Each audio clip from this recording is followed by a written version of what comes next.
साथीहरु दशा चाहिँ बाजा बजाएर आउँदैन भने जस्तै हैन खोटाङमा चाहिँ हेलिकप्टर दुर्घटनामा परेको छ।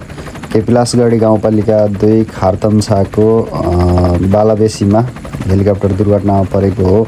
काठमाडौँबाट चाहिँ सब बोकेर गाउँ पुगेको एयर डाइनेस्टिकको हेलिकप्टर बारीको डिलमा ल्यान्ड गर्ने क्रममा दुर्घटना भएको जनाइएको छ।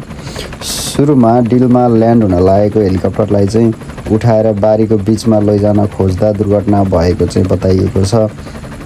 दुर्घटनामा मानवीय क्षति भने चाहिँ नभएको र केपिलासगढी गाउँपालिकाका अध्यक्ष समीर राईले जानकारी दिएका छन् भने बारीको डिलमा ल्यान्ड गर्ने क्रममा दुर्घटना भएको भन्ने कुरा आएको छ।